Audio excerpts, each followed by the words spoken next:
Doctors, are your treatment plans creating good patient compliance? Hi, everybody. Welcome to the KC Chiro Pulse podcast, brought to you by CATS Consultants and Chiro Health USA. We are your hosts. This is Dr. Troy Fox, and I'm Dr. Michael Perush. Troy, we both know that the way you present a treatment plan to a patient, the way you structure a treatment plan, it's going to make you or break you. It's either going to be profitable or not, or it's going to create patient engagement or not. And where does it all start? It all starts with you, the doctor, and a mindset. And I'm going to talk a little bit about the mindset and then we can move forward from there.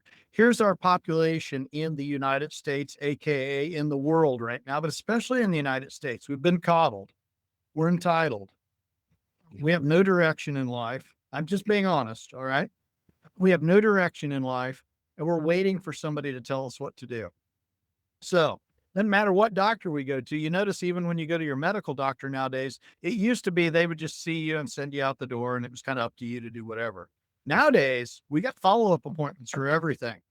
We're following up and then we're following up with that follow-up and then we're going to follow up with that follow-up with the lab. And then we're going to follow up again. So what does that mean? It's a treatment schedule. They're just doing it a little more drawn out in a different way. But in the truth of the situation is as patients, we want to be told what to do next. When patients come in that are compliant patients, you know what they say? Doc, you're the one with all the knowledge. Tell me what I need to do.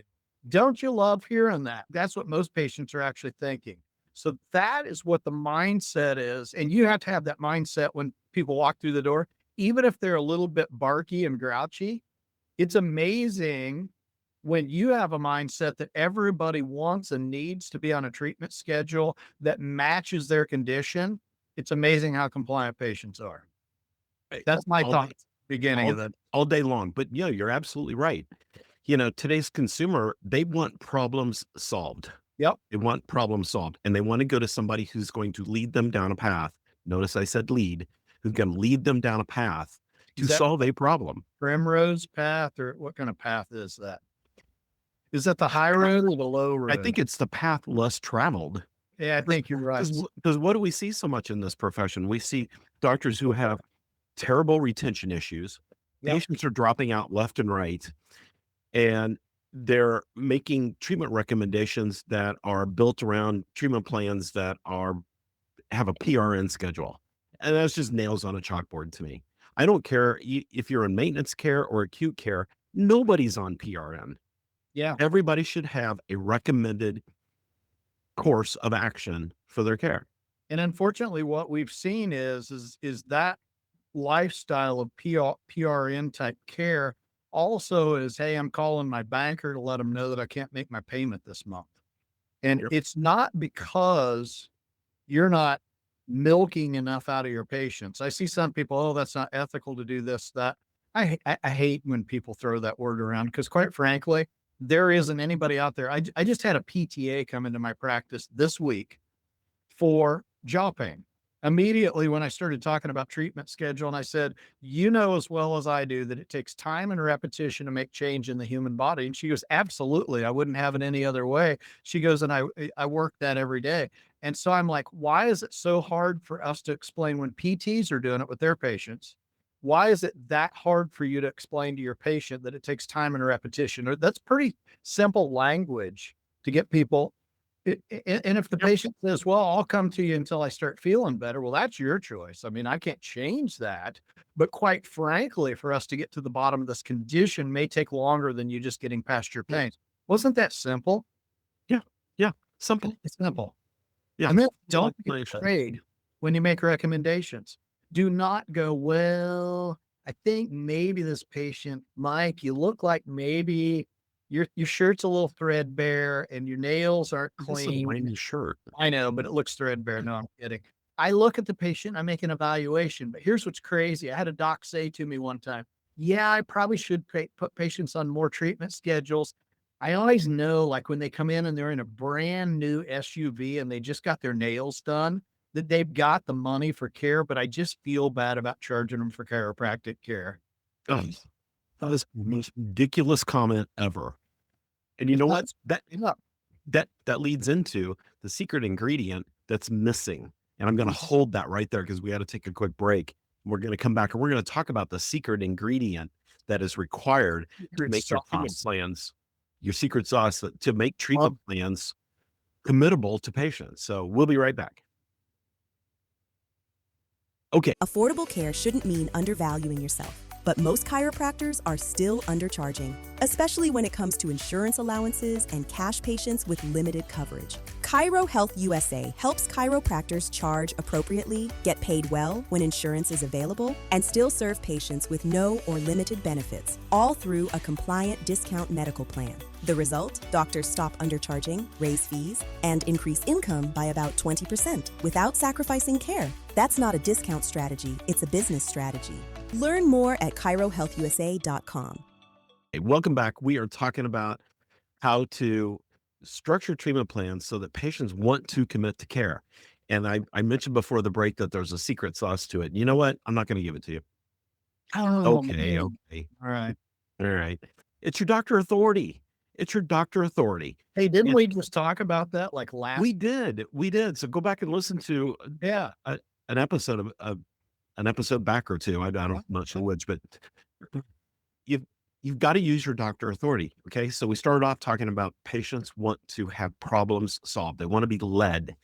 And when you come up to a patient and say, well, I don't know, come back when you feel like you need to, you know what that says to a patient? It says, my doctor just quit me. Or it Mhm. says, my doctor doesn't know enough about my condition that he or she doesn't know when I should come back. Right. And that wishy-washiness is what's killing you if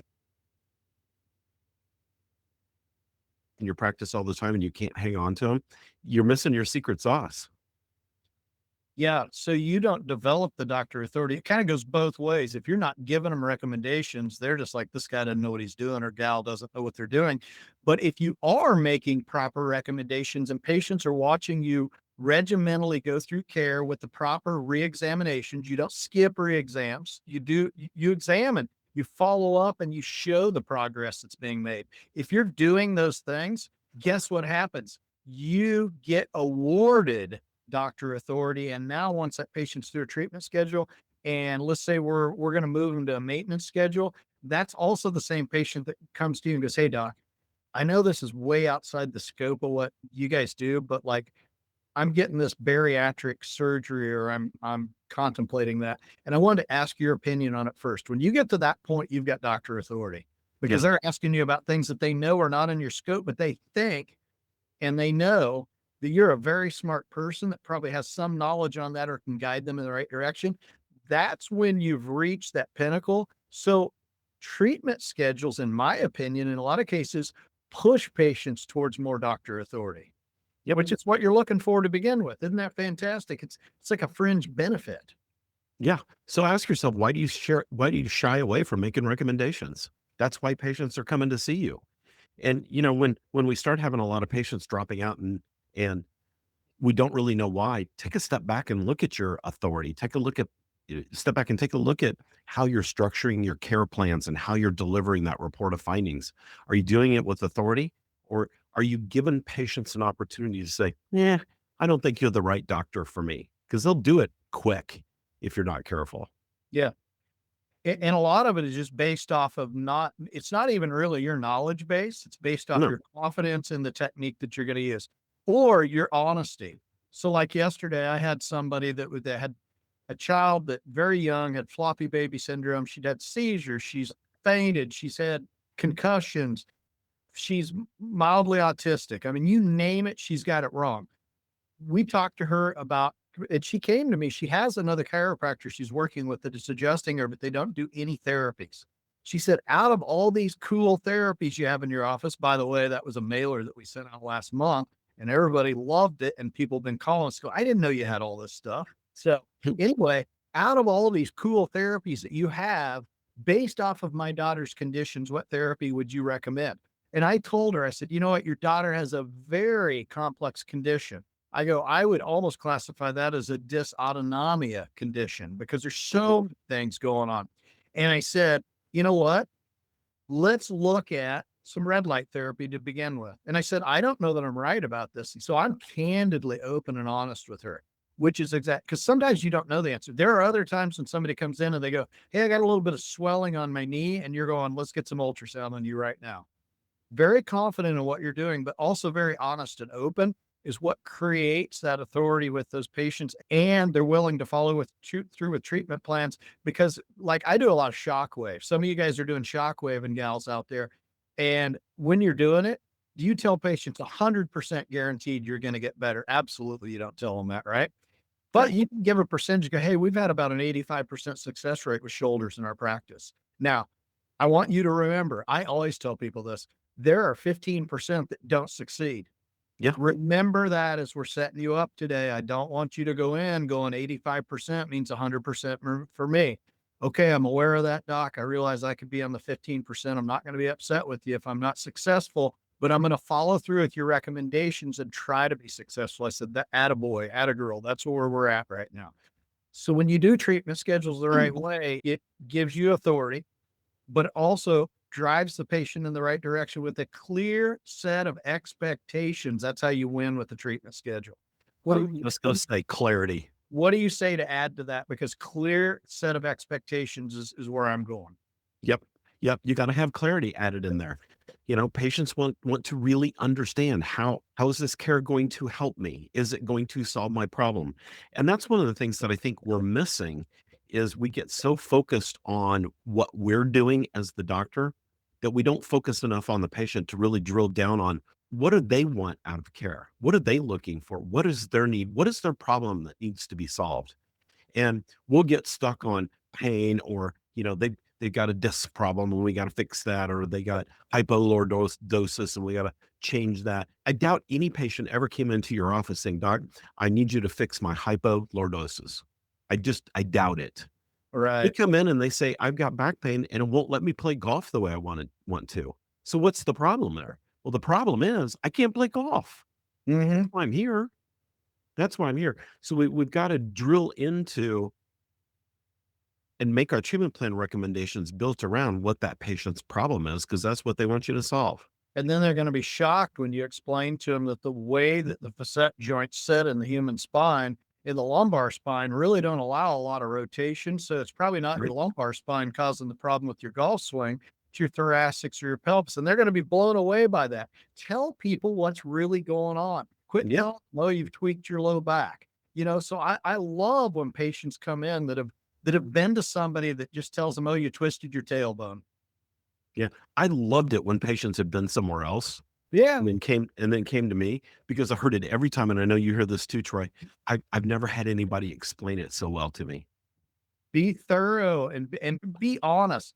You didn't have a disc slip. Let me explain what a disc is. It's a water balloon with jello in it with a mesh turkey bag around it. You glue it to your hands. How easy is that to talk about a disc? And folks, is that exactly what a disc is? Yep. Yeah. And and how do annular fibers get tears in them? Well, one, through accidents, but two, through lack of motion, and they become choked of oxygen, flaky and friable. How hard is it to explain that to a patient? So there are really easy ways that we can talk about very complex things that happen in the human spine that make us absolute experts in a matter of moments. But you have to practice those things. You have to get good at explaining things to patients in a way they understand. And it doesn't take 15 minutes and you don't lose them in the weeds while you're doing it. Short, succinct, answer their problems. We got to take another break, but we're talking about building care plans and using your doctor authority to get patients engaged in care. So taking another quick break and we'll be right back. Patient numbers dipping, staff overwhelmed, and another marketing idea promising the world but delivering nothing. These pressures feel familiar to nearly every chiropractic clinic today. Across the country, chiropractors work hard, yet many find themselves stuck, balancing patient care with the nonstop demands of running a business. That's where the real strain begins. Most clinics face the same set of hurdles: inconsistent new patient flow, operational bottlenecks, and the constant challenge of staying visible in an overcrowded digital space. National reports show that over 60% of clinics struggle with scheduling efficiency alone, and even more lack a clear marketing strategy that reliably converts. But the good news? These challenges aren't roadblocks, they're signals. With the right procedures, smarter outreach, and guidance built specifically for chiropractic practices, clinics can turn daily stress into sustainable growth. Stronger clinics start with smarter strategies. Grow your practice with confidence. Book your strategy session with CATS Consultants. All right, everybody, we are back. We're talking about using that doctor authority to get patients engaged in your care plan recommendations. But remember, you got to make recommendations. So don't be afraid to make recommendations. Be the doctor. If a patient needs X number of visits, they need X number of adjustments, X number of therapies, X number of therapeutic exercises, whatever they need, make that recommendation. Don't shy away from it. You don't have to be cheap. Patients want you to be problem solvers. That means you have to be good and you have to have authority. And look at your long term. Do not, and here's a key mistake that people make. I'm going to put you on a short treatment schedule, and then I'm going to put you on another short treatment schedule. And then we get to the end. Now we're going to move you to maintenance. And patients go, what? Where'd maintenance come from? No, from day one, I talked to you about what we're going to do. There are 3 phases of care. There's acute, rehabilitative, and maintenance care. We're going to talk about those 3 phases of care and how we're going to get there. And I'm going to do it in a matter of 30 seconds. I don't sit there because here's the thing. You can beat it into somebody long enough that they start going, this guy's talking to me about this so much and for so long that it seems like maybe he's being a little pushy. So no, I'm just boom, boom, boom. Here's what it is. That all makes sense to you. Here's how we're going to do it. And then here's the beauty. I don't have to spend a lot of time talking about maintenance care. I explain what it is, why we're going to do it. Then I focus on your treatment schedule because guess what? I've got time every time you come through that door to talk about where we're heading, what maintenance care looks like, and what your life looks like while you're in that commercial for whatever pharmaceutical drug it is. That's what we look like when we get to maintenance care. You're jumping, you're twirling in circles going through a field of daisies when you get to maintenance care. And they're like, oh my gosh, I want that. But no, you got time to talk to them every time when they come in. So you don't have to beat maintenance care to death. You introduce the concept so that way they understand where you're headed. That's like getting in a car and going, we're going on a family vacation. You go, where are we going? I don't know, but we're going to stop in Columbus, Ohio first. And then we go to Atlanta, Georgia. In reality, we're going to New York, but nobody tells me until we get to Atlanta, Georgia. And then I'm irked at that point because I would have prepared and brought more snacks if I'd have known we were going to Columbus, Ohio, and then to Atlanta, Georgia, and then to New York, right? I'm irked. Were your patients going to be irked if you don't tell them what the plan is and where you're going? Absolutely. So tell them up front and then reinforce that plan as you're going through care. And I'm just thinking about how much gas you use to try to get to New York by going all over the place. But that's the reality. That's what you're doing when you're inefficient with your doctor authority, inefficient at building treatment plans, and inefficient at communicating your recommendations to patients. You're all over the place, and patients don't want to make that trip with you. Nope. They just don't want to make that trip with you. So if you're having issues with these kind of things, if your patients are dropping out, if they're not engaged in your care recommendations, if you're having trouble building good treatment plans that are profitable for your practice and good for your patients, go check us out at catsconsultants.com. These are the kinds of things that we help doctors with every single day to help build great practices and have great, amazing patients in their practices for a lifetime. Troy, anything to add? You know, I don't toot our horns very often on most of the stuff that we do when we coach people. We just say it's common sense stuff. But I will say when it comes to treatment schedules, patient dialogue and verbiage that is understandable, but yet complex. I don't know that there are 2 guys other than you and I that really probably nailed it harder and still do from a standpoint of being able to do that. I feel like that's been a forte in my practice. I know it was a forte in your practice. Same thing. Like you said, you loved having patients come from another doc because you would explain things to them in a way they'd never heard before and in a way that they understood. And it was very complex, but yet it was simple enough they remembered it. I feel like you and I both do really well with that. So this is a hot topic for us that we've loved. And you and I have had many napkin talks in the afternoons during folks. time. We've written on napkins and wrote out things over the years. And, you know, and we both wish we'd have saved all those napkins because they were really cool. But this has been a forte of ours for 30 years.